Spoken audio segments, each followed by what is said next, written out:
อยากจะไปเมืองลาวไปหาเท้าคำแปงอยู่ที่เมืองปากแบงแขวงอุดมใสไปล่องห้วยละหานไปเล่นทานน้ำใสไม่มีน้ำโรงงานไม่มีสารตะกั่วไม่มีสารเคมีโอ้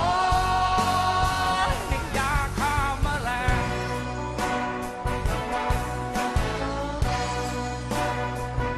อยากจะไปเมืองลาวนอนนับดาวยามแลงฟ้าใสแจ้งแหวงแต้มแต่งพลางตาไปสูดลมใสๆได้ปล่อยใจโหยหาไม่มีเรื่องรถติดไม่มีพิษควันฝุ่นไม่มีโรงไฟฟ้าโอ้ยค่าไฟโคตรแพงอยากจะไปเมืองลาวนึกอิจฉาคนลาว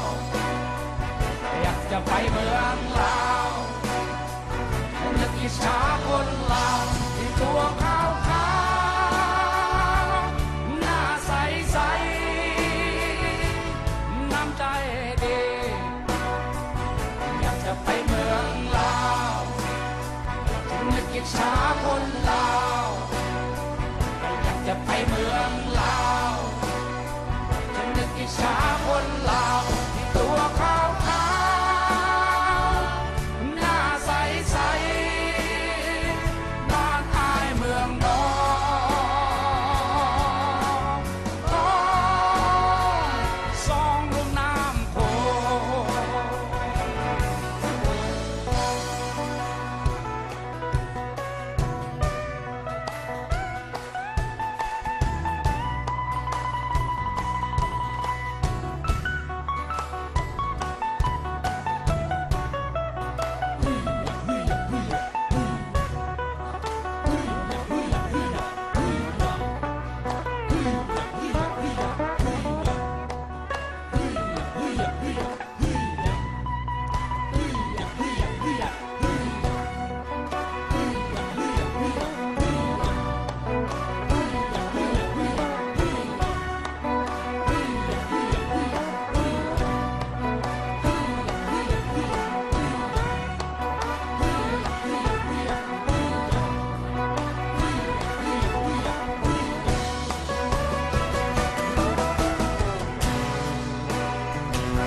ไปเมืองลาว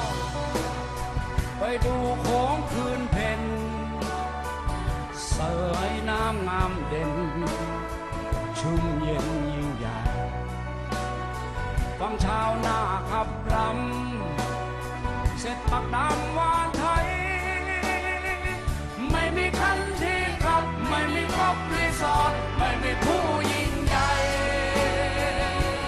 ใหญ่จริงโว้ประทานทานอยากจะไปเมืองลาวจึงนึกอิจฉาคนลาว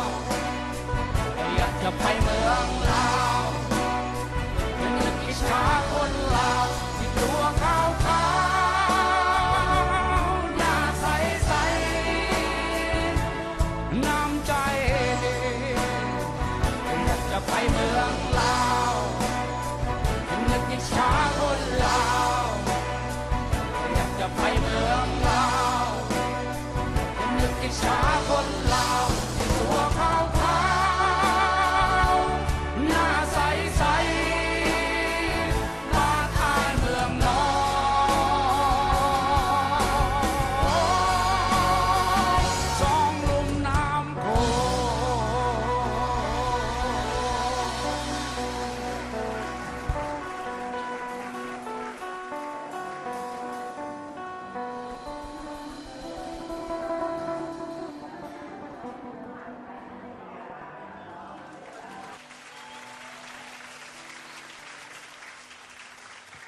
บทเพลงที่ผมร้องเมื่อกี้เนี่ย